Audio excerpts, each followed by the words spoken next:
Hi sir. Hi. Sir ఇప్పుడు Telugu industry పరంగా చూసుకున్నట్లయితే ఇప్పుడు జనరేషన్కి సంబంధించి పాన్ ఇండియా మూవీస్ డైరెక్టర్స్ అంటే సుకుమార్ గారు, నెక్స్ట్ రాజమౌళి గారు. అయితే వీళ్ళు తీసే విధానంలో అసలు ఎలాంటి స్పెషల్ ఉంది? మిగతా డైరెక్టర్స్ ఉంటారు కదా సార్, వాళ్ళు తీసే విధానంలో తేడా ఏముంది? ఎందుకంటే వీళ్ళే పాన్ ఇండియాగా సక్సెస్ అయ్యారు కాబట్టి అసలు టేకింగ్ విషయంలో ఏంటి డిఫరెన్స్ అంటారు సార్? టేకింగ్లో ఉండదు, సబ్జెక్టును స్టార్ డమ్మును అంటే సక్సెస్ అవ్వడానికి కారణం ఇప్పుడు రాజమౌళి ఇదే ప్రభాస్ మీద ఛత్రపతి అనే ఏ సినిమాలు తీశాడు కదా, ఎవరో ఛత్రపతి ఇంకేదో సినిమాలు తీశాడు కదా, అంతకుముందు కొరటాల శివ, మిర్చి, అది ఆంధ్రప్రదేశ్ లెవెల్ వరకు కర్ణాటకలోనూ అక్కడెక్కడ రిలీజ్ అవడం తప్పితే డబ్బింగ్ అయితే ఇవ్వండొచ్చు. డబ్బింగ్ ఎక్కువ ఎవరయ్యి? రవితేజ అయ్యి, వీళ్ళందరికీ కాదు. రవితేజ ఒక విధంగా చెప్పాలంటే డబ్బింగ్ రకరకాల భాషలో డబ్ చేసుకోవడానికి ఆఫీస్కి వచ్చి మొట్టమొదటి డబ్బులు ఇచ్చేది ఎవరో వాళ్ళే. రవితేజకి ఆ బిజినెస్ ఉంది కాబట్టి వయసు అయినా కూడా వీళ్ళందరికంటే చాలా వయసు పెద్దోడు, 10-15 ఏళ్ళు పెద్దోడు కాబట్టి ఇప్పుడున్న ఈ హీరోలు ప్రభాస్ వాళ్ళందరికంటేనే. అయినా కూడా అతనికి మాస్ మహారాజా అనే పేరు. అతని సినిమాలు మిగతా చోట్ల కూడా శాటిలైట్లను అండ్ ఆల్సో థియేటర్లో కూడా పలచగా రిలీజ్ చేసుకుంటూ ₹1 కోటి కొంటే 2 కోట్లు సంపాదించుకునే లెవెల్ అనమాట. కోటేం కాదు, 15 కోట్లు 20 కోట్లు కొంటారు. ఇతను రెమ్యూనరేషనే వచ్చేస్తుందట ఎవరికి? రవితేజకి. ఓకే. అతనికి ఆ మార్కెట్ ఉంది కాబట్టి ఇప్పుడు అతను అలా సినిమాలు వస్తూనే ఉంటాయి ఎవరు? రవితేజతోటి. సో దాని తర్వాత ఒరిజినల్గా ఇక్కడ బిజినెస్ అయ్యి దాంట్లో ప్రభాస్, మిగతా హీరోలు ఉన్నారు కదా, వీళ్ళందరితో పాటు పోలిస్తే మహేష్ బాబు వాళ్ళందరితో పోలిస్తే వాళ్ళందరూ కూడా మామూలుగానే ఎదిగారు. మహేష్ బాబు ఒకప్పుడు ACDC ఆడితే ఆడడం లేదా పోవడం, ఆ విధంగానే నాశనం అయిపోయాడు. అశ్విని దత్ జూనియర్ ఎన్టీఆర్ని పెట్టుకుంటే నాశనం అయిపోయాడు. ఏ సినిమా శక్తి అని సినిమా తీసి అతను పెట్టి ఇంకోటి ఏదో తీశాడు గుణశేఖర్ డైరెక్షన్లో, అది పోయింది. అదే అల్లు అర్జున్ పెట్టి కూడా ఇంకోళ్ళు ఎవరో తీశారు గుణశేఖర్ని పెట్టి, అది పోయింది. వీళ్ళందరూ పోగా ఒకప్పటికి సెటిల్ ఎలాగవుతారు? ఒక సినిమాని అనుకుని ఈ సినిమాని ఈ రేంజ్లో తీస్తే బాగుంటుందని అనుకుని తీసిన మొట్టమొదటి డైరెక్టర్ తెలుగులో రాజమౌళి. అది అతని ఆంధ్రప్రదేశ్ 2-3 స్టేట్లకి సంబంధించిన ప్రభాస్ను పట్టుకుని ఆజానుబాహుడు, బాగుంటాడు, అందగాడు కాబట్టి ఇతను పెట్టి కొంచెం పెద్ద రేంజ్లో తీద్దాం అనుకుని తర్వాత అతనికి ఐడియా వచ్చింది అనమాట. డబ్బు ఎక్కువ ఖర్చు పెడుతున్నాం, రూపాయి ఖర్చు పెడితే ₹2 అని చెప్పొచ్చు, అది కొంచెం డిలే చేస్తే ఆ డిలేని కూడా డబ్బు ఖర్చు పెడతారని చెప్పొచ్చు అని ఇటువంటి టెక్నిక్ అన్నీ ఉపయోగించి నిజంగా పాన్ ఇండియా సినిమా తీస్తున్నట్టుగా బాహుబలిని 1 సంవత్సరంలో 2 సంవత్సరాలు తీసేది 3 సంవత్సరాలు తీసాడు. తెలియక, టెక్నికల్గా తెలియక, ఆ తెలియదనాన్ని కూడా వాడేసుకున్నారు. ఇంకా బాగా తీస్తున్నాం కాబట్టి ఇంకో 100 కోట్లు ఖర్చు పెట్టేస్తాం, ఆ టైపులో ఏదో సొల్లు చెప్పేసి మొత్తానికి బాహుబలి తీశారు. అది నిజంగా బాగుంది, పాటలు బాగున్నాయి, అతను బాగున్నాడు, హీరోయిన్స్ బాగున్నారు, సబ్జెక్ట్ బాగుంది. ఫోక్లర్ అంటారు దాన్ని, మైథలాజికల్ అనకూడదాన్ని. ఆ ఫోక్లర్ సబ్జెక్టు దున్నేసింది. దానికి వచ్చిన పబ్లిసిటీ చాలా బాగా పనిచేసింది, ఆడేసింది. అది ఫస్ట్ పాన్ ఇండియా సినిమా చాలా కాలం తర్వాత. అది ఆడిన తర్వాత పార్ట్ 2 మళ్ళీ తీశారు. దానికి ఉన్న పేరు కంటే ఇంకా ఎక్కువ వచ్చి ఆడేసింది. నేను దానికి ఒక ఎగ్జాంపుల్ కూడా చెప్పాను. మా సిస్టర్ అమెరికాలో ఉంటే నేను బాహుబలి చూసావా, బాగుందా అని అన్నాను. అంటే అది అలాగంటే నిజం చెప్పుద్దని, అది పెద్ద బాగోలేదు అంటున్నారు కదా అన్నాను ఊరికనే. అంటే బాహుబలి చాలా బాగుంది, ప్లస్ ఏమో పార్ట్ 2 వస్తుంది, ఇంకా బాగుంటుంది అంటది, అదే పబ్లిసిటీ చేస్తుంది. మీకు అర్థమైతే మీకు? అంటే అంత లెవెల్ వెళ్ళిపోయింది ఆ సినిమా. సో బాహుబలి అనుకోకుండా 2 ఆబ్వియస్లీ హిట్ అని అర్థమైపోయింది, అతనికి అర్థమైపోయింది. అతను మొట్టమొదటి ఈ మధ్య కాలంలో వచ్చిన పాన్ ఇండియా డైరెక్టర్ ఎవరంటే రాజమౌళి. అతను సక్సెస్ అయ్యాడు కాబట్టి అందరూ మాట్లాడుకుంటున్నామా. సో ఆ విధంగా ప్రభాస్ రేంజ్ పెంచేసింది. ఆ రేంజ్ పెరిగే దాంట్లో అతను ఆల్రెడీ పాన్ ఇండియా డైరెక్టర్ కింద అయిపోయాడు. పాన్ వరల్డ్ అతను అనొచ్చు, పాన్ ఇండియా కాదు, పాన్ వరల్డ్ అంటే చాలా చోట్ల రిలీజ్ చేస్తారు. ఆ విధంగా రజనీకాంత్ సినిమాలు అంతకుముందు చేసేవారు పాన్ వరల్డ్కి, జపాన్లోను రకరకాల కంట్రీలు. ఇప్పుడు ఇవి సినిమాలు కూడా చేస్తారు. ఇండియన్ సినిమాలు చాలా బాగుంటాయి, సరదాగా ఉంటాయి, మంచి బాగా ఖర్చు పెడతారు అనేది. చైనీస్ తర్వాత మనది, చైనీస్ కూడా మనకంటే ఎక్కువ. చైనీస్ ఇప్పటి నుంచి కాదు, ఎప్పటి నుంచో 1970s నుంచి మార్షల్ ఆర్ట్స్లో తీశారు కాబట్టి బ్రూస్లీ ఇంకా చాలా ఉన్నాయి. 36 ఛాంబర్ ఆఫ్ షావెలిన్ అప్పుడు మీరు ఇంకా పుట్టలేదు అప్పటికి. అప్పటి నుంచి వాళ్ళకి పాన్ ఇండియా కాదు, పాన్ వరల్డ్. ఎందుకంటే వాళ్ళకి మెయిన్ హాంకాంగ్ వాళ్ళదే, చైనాదే. సో హాంకాంగ్ మెయిన్ హబ్ ఉండేది ఫిల్మ్ ఆఫీసులకి. గోల్డెన్ హార్వెస్ట్ అని పెద్ద కంపెనీలు ఉండేవి అనమాట. ఈ చైనీస్ వాళ్ళు ఆల్రెడీ ముందు ఎంటర్ అయిపోయారు పాన్ వరల్డ్కి.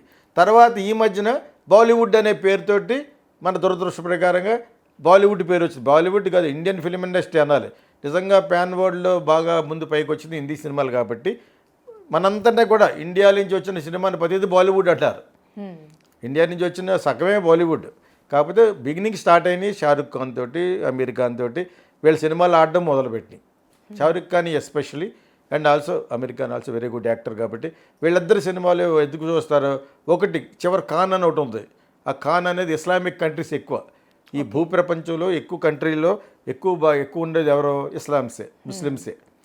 ఓకేనా. అకార్డింగ్ టు ద నాస్ట్రాడామస్ అని ఒక ఫ్యూచర్ చెప్పే ఒక అతను ఏం చెప్పాడంటే కొంతకాలం పోయిన తర్వాత ఓన్లీ ముస్లిమ్స్ ఉంటారట ఈ భూమి మీద. ఏదో మిలుతుమంటే ఒక హిందుస్థాన్లో మనం ఉంటాం తప్పితే మిగతా అన్ని, because Hindus and Muslims and Christians are same, father same. ఎందుకు కొట్టుకుంటున్నారని నాకైతే ఎవరికి అర్థమవుతుంది ఇంతవరకును. అర్థమైందా మీకు? ఇప్పుడు బోత్ వర్ బోర్న్ ఇన్ బెత్లెహేమే. మీరు అవి చూడాలంటే 10 కమాండ్మెంట్స్ చూడాలి, ద బైబిల్ చూడాలి. ఏం చూడకుండా ముక్కుని పెట్టుకుంటూ ఉంటారు మా సినిమా వాళ్ళు. ఎన్ని చూడాలి, అది కూడా నాలెడ్జ్. నేను హిందూని క్రిస్టియన్ చూడంటే ఎలాగా, అన్నీ చూడాలి, అన్ని మతాలని రెస్పెక్ట్ చేయాలి యాక్చువల్గా. సో ఇప్పుడు పాన్ ఇండియా లెవెల్కి వెళ్ళిపోయినట్టు ఎవడో మొట్టమొదటి మళ్ళీ బ్యాక్ వస్తేనే రాజమౌళి పుష్ప అనే సినిమాని ఒక కమ్యూనిస్టిక్ ఐడియాస్ తోటి ఒక రెడ్ దాన్ని ఏమంటారంటే లేబరర్ క్యారెక్టర్ని బాగా పెట్టుకుని ఒక స్మగ్లర్ దగ్గర పనిచేసేవాడు ఆడు పెద్ద స్మగ్లర్ అయిపోయినట్టుగా చాలా కథలు ఉన్నాయి మనకి. గంధప చెక్క దాగునికి వెళ్తే అందులో చాలా ఉంటాయి. అందులో ఒకటి గురించి తీసి సుకుమార్ అనే డైరెక్టర్ అప్పుడప్పుడే ఇంకా లాజిక్ మిస్ కాకుండా రియలిస్టిక్గా సినిమా తీస్తూ హిట్ అయిన డైరెక్టర్ అతను. ఎప్పుడు అంతకుముందు తీసి పెద్ద బాగోవని చెప్తూ ఉంటాను అతన్ని. ఎక్కడి నుంచి మళ్ళీ డైరెక్టర్ అయ్యాడు, మంచి డైరెక్టర్గాను రంగస్థలం నుంచి అయ్యాడు. సో దాని తర్వాత అదే ప్యాటర్న్లో మళ్ళీ బన్నీని పెట్టుకు తీసాడు. బన్నీ అప్పటి వరకు పాన్ ఇండియా హీరో కాదు, ఈ సినిమా తీశాడు. అది మన కోవిడ్ వచ్చింది, ఒక దరిద్రం వచ్చింది. ఆ కోవిడ్లో సినిమాలు చూడడం మానేసాం, ఇంట్లో బయటికి వెళ్ళడం మానేసాం. ఇంట్లోంచి బయటికి వెళ్ళే టైంలో ఈ సినిమా రిలీజ్ అయింది. ఇది డబ్బింగ్ చేశారు ఆపద్ధర్మంగా. హిందీ స్పీకింగ్ స్టేట్స్ అందరూ ఈ సినిమా లైక్ చేశారు. ఇలాగ అన్నారు, క్యా మూవీ హే అన్నారా. అన్న తర్వాత దేవుడి దయవల్లో ఆపద్ధర్మంగానో ఈ director plus hero pan India అయిపోయారు, బలవంతంగా అయిపోయారు వాళ్ళు. అప్పుడు యాక్చువల్గా అయితే పుష్ప ఫస్ట్లో తీసిన సినిమా పాన్ ఇండియా ఆడినా కూడా వీళ్ళకి మట్టుకు మైత్రి మూవీస్ వాళ్ళకి మట్టుకు ఇక్కడ పెద్ద లాభం రాలేదు అన్నారు. వచ్చే ఉంటుంది, అలా అనుకున్నంత లాభం రాలేదు, ఆశించినంత వచ్చి ఉండదు.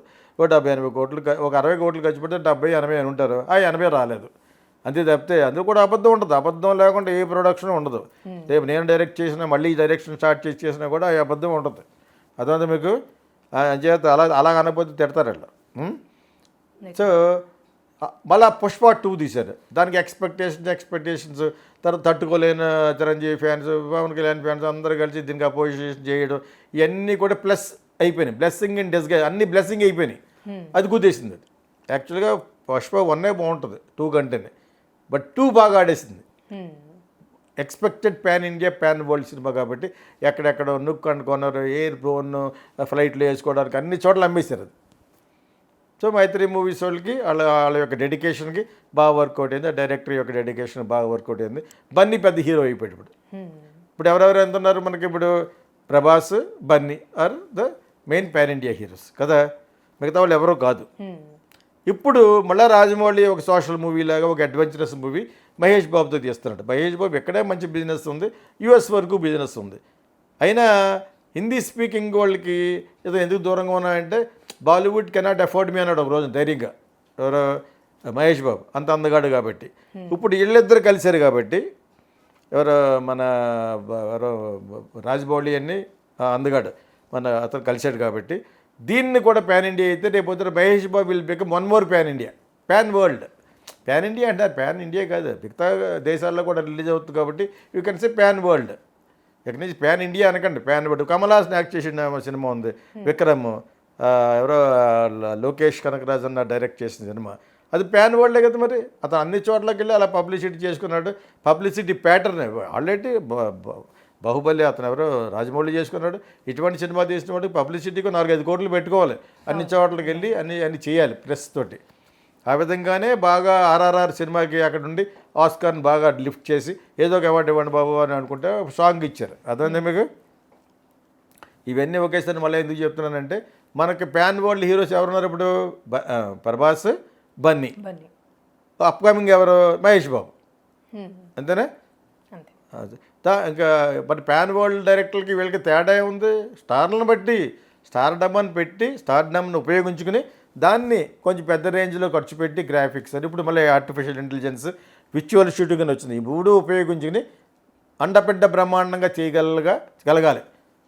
గలిగితే ఈ సినిమాలు మళ్ళీ చూస్తారు. ఆర్టిస్ట్ స్టార్ తెలియాలి. ఈ స్టార్ వల్ల బాగా ఆడద్దని తెలిస్తే అది ఇండియా వరకు పర్లేదు తెలియాలి.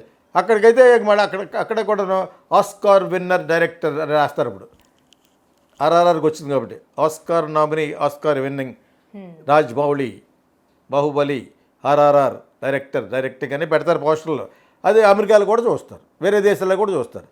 అంతకుముందు 10 దేశాలు అనుకోండి, ఇంకొక 5-6 దేశాలు కూడా చూస్తారు ఇప్పుడు. Because they won some award for Oscar. కాబట్టి Oscar is a commercial glamorous award on this planet ప్రస్తుతం. అంటే యాక్చువల్గా అది గొప్ప అవార్డు అంటే కేన్స్ ఫిల్మ్ ఫెస్టివల్, కేన్స్. ఇది గ్లామర్ అవార్డు అనమాట. అంచేత ఈ అవార్డు ఏ వచ్చినా కూడా అది బిజినెస్ అవ్వడానికి దోహదపడుతుంది అనమాట.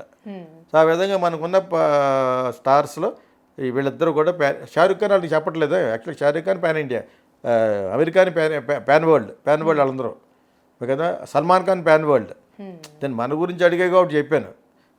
Shahrukh Khan is pan world, Salman Khan pan world, okay. Akshay Kumar వీళ్ళందరూ pan world. Because Hindi speaking people all over the world వాళ్ళు రిలీజ్ చేయడం కూడా అలా చేశారు. ఇప్పుడు వాళ్ళని అధిగమించినట్టుగా తెలుగు సినిమాలు వస్తున్నాయని ఆడు కొంచెం అసూయ పడుతున్నారు అంతే. అర్థం చెప్పి మన సినిమాల్లో కంటెంట్ బాగుంటుంది కాబట్టి అలాగని చెప్పి షారుఖ్ ఖాన్ పడిపోలేదే. మన సౌత్ ఇండియా డైరెక్ట్ చేసిన అట్లీ చేసిన సినిమే జవాన్ అని ఆడింగ్ కదా. Shahrukh Khan is always ever green. అలాగే నటనలో ఎవర్ గ్రీన్ అమీర్ ఖాన్.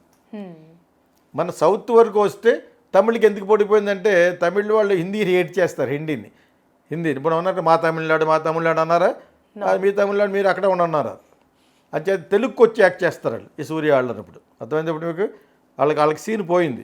మళ్ళీ వాళ్ళకి ఎప్పుడూ లేదు. ఏదో ఒక 11 వరకు మొన్న సుకుమార్ అన్న అతను డైరెక్ట్ చేసిన ఒక్క సినిమా మోహన్ లాల్ తోటి 2-3 ఇయర్స్ చేశారు. ఆ సినిమా బాగానే ఆడింది. లూసిఫర్ 2 ఏదో ఉంది కదా. మిగతా అన్నీ అంత పాన్ వరల్డ్ చేయగల శక్తి లేదు వాళ్ళకి. సో పాన్ వరల్డ్ డైరెక్టర్లకి వీళ్ళకి తేడా అని నువ్వు అన్నావు కదా. తేడా ఏం కాదు, వీళ్ళు చేసే సినిమాలు ఇదే రాజమౌళి లోకల్గా కూడా తీశాడు కదా.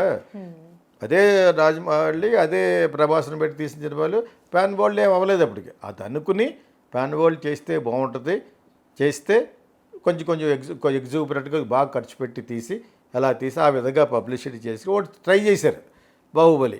మరి అదే బాహుబలిని నెట్ఫ్లిక్స్ వాళ్ళు తీసి అబ్బాస్ ఫాలో అయిపోయారు. దాన్ని ఏమి సార్ దాన్ని ఏమంటారు, బాహుబలిని యానిమేషన్ కింద కాకుండా మళ్ళీ రమ్యకృష్ణ వాళ్ళందరినీ వాళ్ళ ప్లేస్లో ఎవరిని పెట్టి వాళ్ళు ఏదో తీశారు, దెబ్బతిన్నారు యాక్చువల్గా. అయితే బాహుబలి గ్యాంగ్ తోటే తీశారు. రాజమౌళి దగ్గర పనిచేసిన వాళ్ళు ఎవరు తీశారు, అది వర్కౌట్ అవ్వలేదు యాక్చువల్గా. సో బాహుబలి అతనికి ఎందుకు వర్కౌట్ అయిందంటే దానికి మళ్ళీ అదే రేంజ్లో తీశారు కాబట్టి. ఓకే, ఇందాక చెప్పింది ఏంటంటే బాహుబలి వాళ్ళు తీశారన్నారు కదా, ప్రీక్వెల్. బాహుబలికి ముందు ఏం జరిగిందో తీసి 60-70 కోట్లు పోగొట్టుకుని పోయారు బాబు. అందుకని నెట్ఫ్లిక్స్ వాళ్ళు మనకి కొనరు. అది ఏళ్ళది మోసం చేశారంటారు, సరిగ్గా తీయలేదు మన వాళ్ళు. ఎవరో బాహుబలి తీసిన వాళ్ళు తీశారు, రాఘవేంద్ర వాళ్ళు వీళ్ళందరూ అవుట్. అది ప్రాజెక్ట్ మధ్యలో పాడేశారు. సీక్వెల్ కాదు, అది ప్రీక్వెల్. దానికి ముందునే జరిగేదాన్ని ప్రీక్వెల్ అంటారు.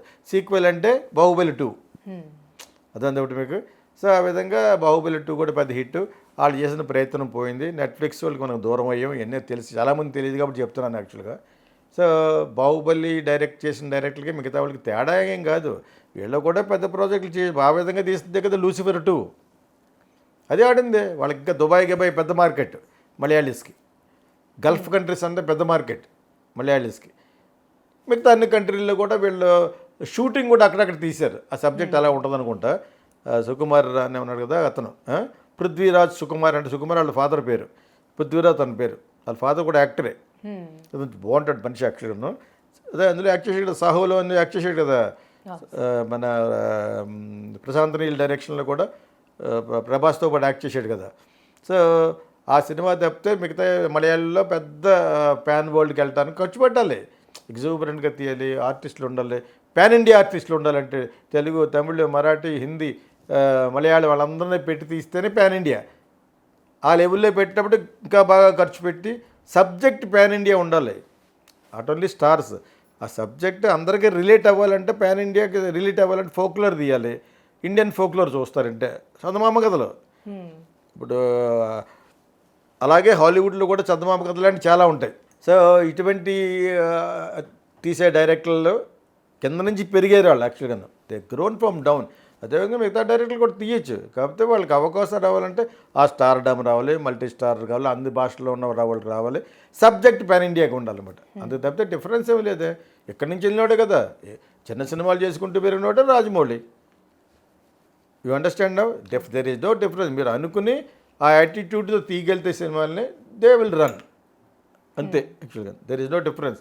డైరెక్టర్లు అనుకున్న వాళ్ళు, మంచి డైరెక్టర్లు అనుకున్న అందరూ కూడా మంచి స్టార్ డమ్ ఉంటే, మంచి ఏంటంటే బాగా రిలేట్ అయ్యే పాన్ ఇండియా సబ్జెక్ట్ ఉంటే anybody can become a pan India director. Thank you so much.